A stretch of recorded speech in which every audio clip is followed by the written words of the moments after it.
بسم اللہ الرحمن الرحیم۔ ہمارا سب سے پہلا نثری سبق ہے مناقب عمر بن عبدالعزیز رضی اللہ عنہ۔ علامہ شبلی نعمانی رحمۃ اللہ علیہ اس کے مصنف ہیں، جن کا دور 1857 سے 1914 تک ہے۔ مولانا شبلی نعمانی کا مختصر تعارف آپ کو دینا چاہتی ہوں۔ اردو ادب کے نامور شاعر ہیں، سوانح نگار ہیں، مورخ اور نکات ہیں، سیرت النبی، الفاروق، المامون، شعر العجم اور موازنہ انیس الدبیر کے مصنف ہیں۔ اس کے علاوہ جیسا کہ آپ جانتے ہیں کہ سر سید کے قریبی رفقائے کار میں ان کا شمار ہوتا ہے، اور سیرت النبی خاص طور پہ ان کا سب سے بڑا کارنامہ ہے۔ شروع کرتے ہیں مناقب عمر بن عبدالعزیز رضی اللہ عنہ، جس طرح ہم کلاس میں کیا کرتے تھے کہ سب سے پہلے ہم پیراگراف کو پڑھتے ہوئے مشکل الفاظ کے معنی جو ہیں وہ ساتھ ساتھ میں آپ لوگوں کو بولتی جاؤں گی، آپ لوگوں نے انڈر لائن کرنا ہے، جو میننگ میں آپ کو بتاتی جاؤں گی آپ نے اس کے اوپر لکھتے جانا ہے، اور جو ہے وہ اس طرح سے ہم اس سے ایک تو یہ ہوگا کہ انہی مشکل الفاظ کے معنی کے ساتھ آپ اس کی پیراگراف کی تشریح بھی کر سکتی ہیں۔ ساتھ ساتھ مختصراً جو میں مصنف کا تعارف آپ کو کروا رہی ہوں، اگرچہ یہ بہت ضروری نہیں ہے لیکن اس سے آپ کو تھوڑا اندازہ ہو جائے گا کہ کوئی بھی جو مصنف ہے اس کی تصانیف کون کون سی ہیں، اور آپ کس طرح سے جب سیاق و سباق کے ساتھ تشریح میں اس کو شامل کریں گے۔ تو سب سے پہلے شروع کرتے ہیں علامہ ابن جوزی۔ ان کا سب سے پہلے میں آپ کو مختصر سا تعارف کرواتی ہوں کہ مشہور مورخ تھے اور مقدس اور قرآن پاک کے اولین مفسر ہیں۔ 250 سے زائد ان کی کتابیں ہیں جو انہوں نے یادگار چھوڑی ہیں۔ عباسیوں اور سلجوکیوں کی تاریخ پر ان کی ایک کتاب تھی کہ المنتظم فی تاریخ الملوک والامم، ان کا عظیم کارنامہ ہے۔ یہ بغداد میں پیدا ہوئے تھے اور وہیں پہ انہوں نے انتقال کیا۔ یہ مشہور محدث گزرے ہیں۔ محدث آپ جانتے ہیں کہ علم حدیث کا جو عالم ہوتا ہے، جو اس کو جاننے والا ہے اس کو کہتے ہیں۔ اور مناقب سب سے پہلے میں آپ کو بتا دوں، منقبت کی جمع یہ ہنر یا قوت کو کہتے ہیں، ٹھیک ہے۔ تو علامہ ابن جوزی کا تعارف ہوا، مشہور محدث کا تعارف ہوا کہ علم حدیث کے عالم تھے وہ۔ حضرت عمر فاروق رضی اللہ عنہ اور عمر بن عبدالعزیز رضی اللہ عنہ کے حالات میں ایک کتاب لکھی تھی انہوں نے، جس کا نام سیرت الامرین رکھا تھا۔ ہم نے یہ کتاب مصر میں کتب خانہ خدیویہ میں دیکھی تھی۔ تو جس میں سے الفاروق کے لیے بہت سی مفید معلومات انتخاب کیے تھے۔ علامہ شبلی نعمانی کی کتاب ہے الفاروق، تو وہ کہہ رہے ہیں کہ علامہ ابن جوزی کی کتاب سے انہوں نے اپنی کتاب کے لیے بہت سی مفید معلومات وہاں سے منتخب کی تھیں۔ علامہ موصوف نے اس کتاب میں صرف ان باتوں کو لیا ہے جو زیادہ تر ان کے اخلاق اور عدل و انصاف سے واسطہ یعنی تعلق رکھتی ہیں۔ چنانچہ ہم چند واقعات کو اس موقع پر نقل کرتے ہیں، یہاں پر ان کو لکھتے ہیں۔ ان میں حضرت عمر بن عبدالعزیز رضی اللہ عنہ کے واقعات اور حالات میں سب سے زیادہ جو چیز قابل لحاظ ہے وہ غیر مذہب والوں کے ساتھ یعنی غیر مسلموں کے ساتھ ان کا طرز عمل، ان کا رویہ، ان کا برتاؤ ہے۔ عمر بن عبدالعزیز رضی اللہ عنہ مذہب کی مجسم تصویر تھے، عملی نمونہ تھے اس کا۔ مذہبی حیثیت سے ان کو عمر ثانی کا لقب دیا گیا، یعنی عمر فاروق کی خصوصیات ان میں تھیں، اس لیے ان کا نام جو کہ ان کی اسی خوبی کی بنا پر دیا گیا ہے وہ عمر ثانی ہے۔ اس لیے غیر مذہب والوں کے ساتھ ان کا جو طرز عمل، جو برتاؤ تھا، وہ ان کی شخصی حالت، صرف انہی کی حالت نہیں بلکہ یہ مذہب اسلام کا اصلی طرز عمل، اصلی برتاؤ ہے۔ ان واقعات میں سے ہم ایک واقعے کا ذکر کرتے ہیں کہ ایک دن جو عمر بن عبدالعزیز رضی اللہ عنہ مسند خلافت پر متمکن تھے، تشریف فرما تھے، مسند پر بیٹھے تھے۔ ایک عیسائی نے جو حمص کا رہنے والا تھا، اس نے دربار میں آ کر یہ شکایت کی۔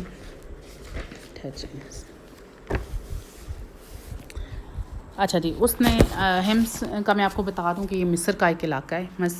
اس نے دربار میں آ کر یہ شکایت کی کہ خلیفہ ولید بن عبد الملک کے بیٹے عباس نے میری زمین پر زبردستی قبضہ کر لیا ہے۔ عمر بن عبدالعزیز رضی اللہ عنہ نے عباس کی طرف دیکھا۔ عباس نے کہا یہ زمین مجھ کو خلیفہ ولید نے بطور جاگیر عنایت کی تھی، چنانچہ اس کی تحریری سند میرے پاس موجود ہے۔ عمر بن عبدالعزیز رضی اللہ عنہ نے عیسائی کی طرف مخاطب ہو کر کہا تم کیا جواب دیتے ہو؟ اس نے کہا امیر المومنین، اے مومنین کے امیر، میں خدا کی تحریر یعنی قرآن مجید کے مطابق فیصلہ چاہتا ہوں۔ عمر بن عبدالعزیز رضی اللہ عنہ نے عباس کی طرف مخاطب ہو کر کہا عباس، خدا کی تحریر تیرے باپ ولید بن عبد الملک کی تحریر پر مقدم ہے، برتری اصل رکھتی ہے، اس لیے یہ کہہ کر وہ زمین عباس کے قبضے سے نکال کر عیسائی کو دلا دی۔ ان کا ایک اور کارنامہ جو نہایت قابل قدر ہے، جو قدر کے قابل ہے، تحسین کے قابل ہے، سلاطین بنی امیہ کی ناجائز کارروائیوں کا مٹانا تھا۔ سلاطین بنی امیہ یعنی جو سلطان تھے انہوں نے بنی امیہ کے، انہوں نے ملک کا بڑا حصہ جو زمینداری کی حیثیت سے رعایا کے قبضے میں تھا، اپنے جاگیر کے ممبروں کو جاگیر میں دے دیا تھا، اپنے خاندان کے ممبروں کو جاگیر میں دے دیا تھا، جس طرح سلاطین تیموریہ کے زمانے میں بڑے بڑے صوبے شہزادوں کی جاگیر میں دے دیے جاتے تھے۔ عمر بن عبدالعزیز رضی اللہ عنہ تخت خلافت پر بیٹھے تو سب سے پہلے ان کو اس کا خیال ہوا، لیکن ایسا کرنا تمام خاندان خلافت کو دشمن بنا لینا تھا، تاہم انہوں نے اس کی کچھ پرواہ نہ کی۔ اول شروع میں جب انہوں نے یہ ارادہ کیا تو تمام خاندانوں میں عمر کو، جو عمر بن عبدالعزیز رضی اللہ عنہ کی پھوپھی تھی، سفیر مقرر کر کے بھیجا اپنی طرف سے بات کرنے کے لیے۔ انہوں نے حضرت عمر بن عبدالعزیز رضی اللہ عنہ کے پاس جا کر کہا کہ تمام خاندان برہم ہے غصے میں، اور مجھ کو ڈر ہے کہ عام بغاوت نہ ہو جائے اور لوگ ہنگامہ نہ کر دیں، فساد کھڑا نہ کر دیں۔ عمر بن عبدالعزیز رضی اللہ عنہ نے کہا میں قیامت کے سوا اور کسی دن سے نہیں ڈرتا۔ وہ مایوس ہو کر واپس آ گئے۔ خود عمر بن عبدالعزیز رضی اللہ عنہ کے قبضے میں بھی اس کی قسم کی جاگیریں تھیں جو ان کے خاندان کو بنو امیہ کی طرف سے عنایت ہوئی تھیں۔ عمر بن عبدالعزیز رضی اللہ عنہ نے جب ان جاگیروں کا فیصلہ کرنا چاہا تو بڑے بڑے مذہبی علماء یعنی مقول، مامون بن مہران اور ابن قلابہ کو بلایا اور کہا کہ ان جاگیروں کی نسبت اس کے بارے میں آپ لوگوں کی کیا رائے ہے، آپ لوگ کیا فیصلہ کرتے ہیں۔ مقول نے دب کر جواب دیا۔ عمر بن عبدالعزیز رضی اللہ عنہ نے مامون کی طرف رخ کیا، اس کی طرف چہرہ کیا اور کہا کہ تم خدا لگتی کہو، یعنی جو تمہیں سچ لگتا ہے وہ کہو۔ انہوں نے کہا اپنے صاحبزادے عبد الملک کو بلا لیجئے۔ وہ آئے تو عمر بن عبدالعزیز رضی اللہ عنہ نے کہا کیوں عبد الملک، اس معاملے میں تمہاری کیا رائے ہے؟ انہوں نے کہا سب واپس کر دینی چاہیے، ورنہ آپ کا شمار بھی انہی ظالموں میں، یعنی ظلم کرنے والوں اور غاصبوں، غصب کرنے والے، دوسرے کا حق مارنے والوں میں ہوگا۔ عمر بن عبدالعزیز رضی اللہ عنہ نے اپنے غلام سے، جس کا نام مزاحم تھا، جن کو وہ بہت مانتے تھے، کہا کہ لوگوں نے جو زمینیں ہم کو دیں نہ وہ اس کو دینے کے مجاز تھے، نہ وہ اس کو دینے کے مختار تھے، نہ ہم کو ان کے لینے کا حق تھا۔ تمہاری کیا رائے ہے، تم کیا کہتے ہو؟ مزاحم نے کہا امیر المومنین، آپ کو یہ بھی معلوم ہے کہ آپ کے بال بچے کتنے ہیں، آپ کی اولاد کتنی ہے، یعنی ان کا گزارا کیوں کر ہوگا؟ عمر بن عبدالعزیز رضی اللہ عنہ کے آنسو نکل آئے اور کہا ان کا مالک خدا ہے، یہ کہہ کر گھر میں چلے گئے۔ مزاحم وہاں سے اٹھ کر عبد الملک فرزند عمر بن عبدالعزیز رضی اللہ عنہ کے پاس گئے اور کہا بڑا غضب ہوا چاہتا ہے، بڑا ظلم ہو رہا ہے، بہت بڑا جو ہے وہ حادثہ ہوا چاہتا ہے کہ عمر بن عبدالعزیز رضی اللہ عنہ تمام خاندانی جاگیروں سے دستبردار ہو کر ہونا چاہتے ہیں، وہ سب چھوڑ دینا چاہتے ہیں، لیکن میں نے ان سے کہا کہ اپنی اولاد کا لحاظ کر لیجیے۔ عبد الملک نے کہا استغفر اللہ، یعنی اللہ سے معافی مانگتے ہوئے کہ تم نے بہت بری رائے دی۔ یہ کہہ کر عبد الملک عمر بن عبدالعزیز رضی اللہ عنہ کے پاس گئے۔ وہ اس وقت خواب راحت میں تھے، اس وقت آرام کر رہے تھے، سو رہے تھے۔ پہرے والے نے کہا کہ تم لوگ امیر المومنین رضی اللہ عنہ پر رحم نہیں کرتے، دن بھر میں ایک لحظہ تو ان کو آرام لینے دو۔ عبد الملک نے کہا تو جا کر ان سے کہہ تو صحیح۔ عمر بن عبدالعزیز رضی اللہ عنہ کے کانوں میں یہ آواز پڑی۔ عبد الملک کو اندر بلا لیا اور کہا جانے پدر، اے باپ کی جان، یہ کون سا ملاقات کا وقت ہے؟ انہوں نے واقعہ بیان کیا۔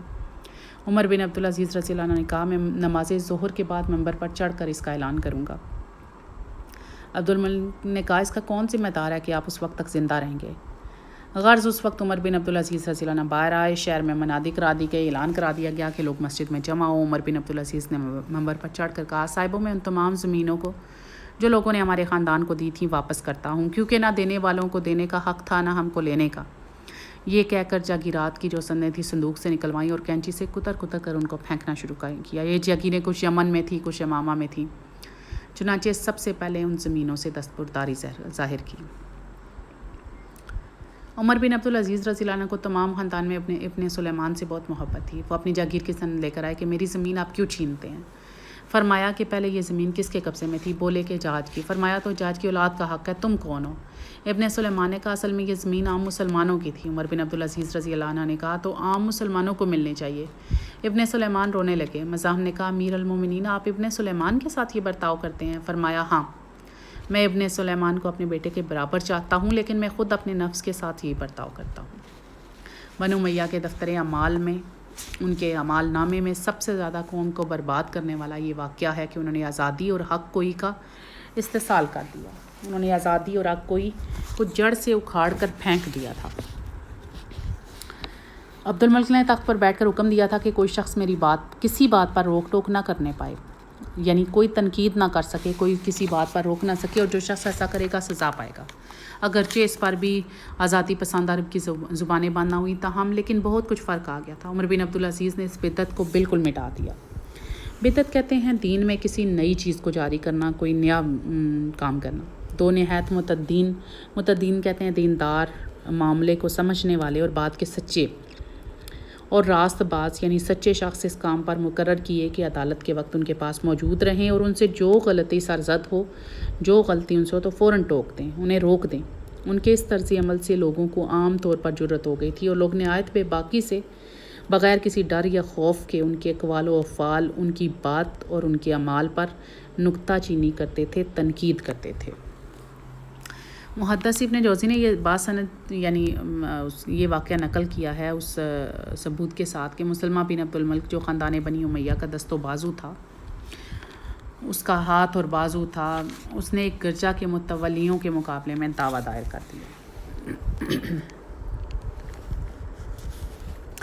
متولی کہتے ہیں انتظام کرنے والے کو، منتظم کو، اور جو اس کے مقابلے میں انہوں نے دعویٰ دائر کیا تھا۔ فریق مقدمہ جو عیسائی تھے اجلاس میں حسب قاعدہ یعنی روایت کے مطابق جیسے مدعی یا ملزم کھڑے تھے، لیکن مسلمہ کو چونکہ خاندانی زوم تھا، غرور تھا، اس لیے بیٹھ کر گفتگو کرتا تھا۔ عمر بن عبدالعزیز رضی اللہ عنہ نے کہا تمہارا فریق مقدمہ کھڑا ہے اس لیے تم بیٹھ نہیں سکتے، تم بھی اس کے برابر کھڑے ہو جاؤ یا کسی اور کو مقرر کرو جو تمہاری طرف سے مقدمے کی پیروی کرے۔ مقدمے کا فیصلہ بھی مسلمہ کے خلاف کیا گیا۔ زمین متنازع جس پر تنازع تھا وہ زمین گرجا کے متولیوں کو دلا دی۔ عمر بن عبدالعزیز اکثر عیسائیوں اور یہودیوں کے ہاں مہمان ہوتے تھے، لیکن ان کے کھانے کی قیمت دے دیا کرتے تھے۔ وفات کے وقت اپنے مقبرے کے لیے جو زمین پسند کی وہ ایک عیسائی کی تھی، اس کو بلا کر خریدنا چاہا۔ اس نے کہا امیر المومنین قیمت کی ضرورت نہیں، ہمارے لیے تو یہ امر برکت کا باعث ہوگا، لیکن انہوں نے نہ مانا اور 30 دینار دے کر وہ زمین خرید لی۔ عمر بن عبدالعزیز کی حکومت و سلطنت کا اصل اصول مساوات اور جمہوریت تھا، یعنی یہ کہ تمام لوگ، مساوات یعنی برابری، جمہوریت یعنی آزادی رائے، یعنی کہ تمام لوگ یکساں حقوق رکھتے ہیں، برابر حقوق رکھتے ہیں اور بادشاہ کو کسی پر کسی قسم کی ترجیح برتری حاصل نہیں ہے، صرف ملکی امور میں نہیں، ملک کے تمام جو کام ہیں ان میں نہیں، بلکہ معاشرت زندگی گزارنے اور ذاتی زندگی میں بھی عمر بن عبدالعزیز رضی اللہ عنہ اس کا لحاظ رکھتے تھے۔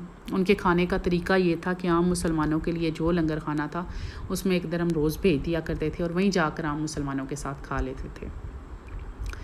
ایک دفعہ رات کے وقت مسجد میں گئے، ایک شخص مسجد کے صحن میں لیٹا ہوا تھا، اتفاق سے عمر بن عبدالعزیز رضی اللہ عنہ کے پاؤں کی ٹھوکر اس کو لگی۔ اس نے جلا کر یعنی غصے میں پوچھا کیا تو پاگل ہے؟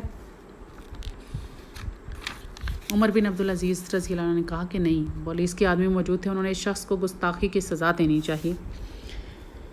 تو عمر بن عبدالعزیز نے کہا کیوں، اس نے کیا گناہ کیا ہے؟ اس نے صرف استفسار کیا تھا، اس نے سوال کیا تھا کہ کیا تم پاگل ہو؟ میں نے کہہ دیا نہیں۔ عمر بن عبدالعزیز رضی اللہ عنہ جب مرنے لگے تو مسلمہ بن عبد الملک نے کہا کہ وصیت کر جائیے۔ کہا میرے پاس کیا ہے جس کی وصیت کروں؟ یعنی موت کے وقت جو کوئی جائیداد ہے وہ کس طرح سے والدین میں زندگی کے آخری لمحوں میں جو ہدایت کی جاتی ہے، نصیحت کی جاتی ہے۔ انہوں نے مسلمہ نے کہا میں ابھی 1,00,000 دینار بھیجے دیتا ہوں، جس کو چاہیں اس میں سے وصیت کیجیے۔ فرمایا کہ اس سے یہ بہتر ہے کہ یہ رقم جن لوگوں سے وصول کی ہے ان کو واپس دے دو۔ مسلمہ یہ سن کر بے اختیار رو پڑے۔ اس سلسلے میں یہ امر یہ بات بیان کرنے کے قابل ہے کہ خلفائے بنی امیہ کی دولت مندی کا یہ حال تھا کہ جب ہشام بن عبد الملک نے وفات پائی تو اس کے ترکے میں سے صرف اولاد ذکور کو جس قدر نقدی رقم وراثت میں ملی اس کی تعداد 1,10,00,000 دینار تھی، لیکن عمر بن عبدالعزیز رضی اللہ عنہ نے جب وفات پائی تو کل 17 دینار چھوڑے، جن میں سے تجہیز و تکفین میں، آپ کی تدفین میں اور آخری رسومات کی ادائیگی کے مصارف، اس کے خرچے ادا کرنے کے بعد 10 دینار بچے جو وارثوں میں تقسیم ہوئے۔ غازی عمر بن عبدالعزیز رضی اللہ عنہ کی خلافت اور سلطنت ٹھیک اسی اصول کا نمونہ تھی جو اسلام نے قائم کیا تھا۔ مقالات شبلی کے جلد 4 سے یہ اقتباس جو ہے مضمون لیا گیا تھا۔ سوالات کے جوابات آپ دیکھ لیں۔ درج ذیل جملوں کی وضاحت کریں جو کہ 3 سطروں سے زیادہ نہ ہو۔ مذہبی حیثیت سے ان کو عمر ثانی کا لقب دیا گیا۔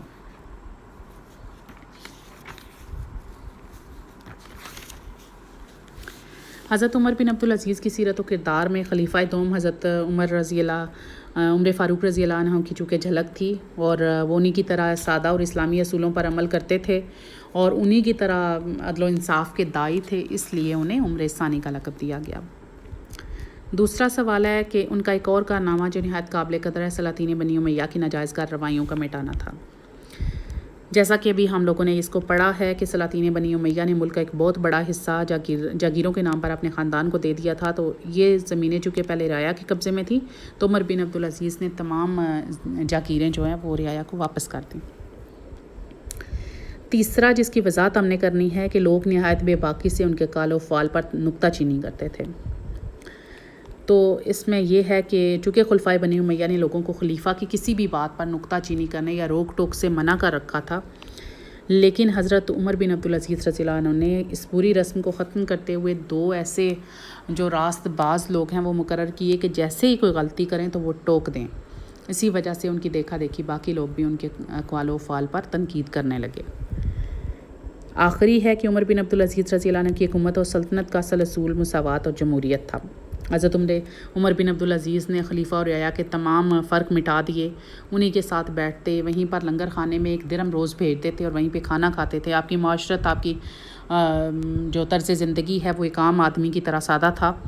یہی وجہ ہے کہ انہیں بھی وہی حقوق حاصل تھے جو کسی عام مسلمان کو حاصل تھے. آگے محاورات کو جملوں میں استعمال کرنا ہے. خدا لگتی کہنا، یہ ساری جو ہے وہ چونکہ ان کے معنی ہم لوگوں نے پڑھے ہیں اس لیے آپ ان کے جملے بنانے کی خود کوشش کریں گے. جیسا کہ خدا لگتی کہنا، میں خدا لگتی کہوں گی کہ یہ بات اس میں آپ کا قصور ہے. دستبردار ہونا، عمر بن عبدالعزیز تمام جاگیروں سے دستبردار ہو گئے. روک ٹوک کرنا، کسی بھی حکمران کو یہ زیب نہیں دیتا کہ وہ روک ٹوک کرنے والے کو سختی سے روکے. زبان بند ہونا، انسان کی زبان بند ہونے سے قبل اس کی روح جو ہے وہ پرواز کر جاتی ہے. نکتہ چینی کرنا، تمام ایک عام آدمی جو ہے وہ بھی کسی خلیفہ وقت پر نکتہ چینی کر سکتا تھا. دست و بازو ہونا، مجاہدین جو ہیں وہ ملت اسلامیہ کے دست و بازو ہیں. سبق کے حوالے سے درست لفظ کی مدد سے خالی جگہ پر کرنی ہے. ہم نے عمر بن عبدالعزیز مذہب کی مجسم تصویر تھے. 2 نہایت متدین اور راست باز لوگ اس کام پر مقرر کیے. امیر المومنین میں خدا کی تحریر یعنی قرآن مجید کے مطابق فیصلہ چاہتا ہوں. عمر بن عبدالعزیز نے جب وفات پائی تو کل 17 دینار چھوڑے. حضرت عمر بن عبدالعزیز رضی اللہ عنہ نے کہا میں قیامت کے سوا اور کسی دن سے نہیں ڈرتا. آگے سیاق و سباق کے حوالے سے اقتباسات کی تشریح کرنی ہے. میں پہلے آپ لوگوں کو بتا چکی ہوں کہ سیاق و سباق سے مراد ہوتا ہے کسی بھی اس میں سب سے پہلے آپ مصنف کا نام اور سبق کا عنوان لکھتے ہیں.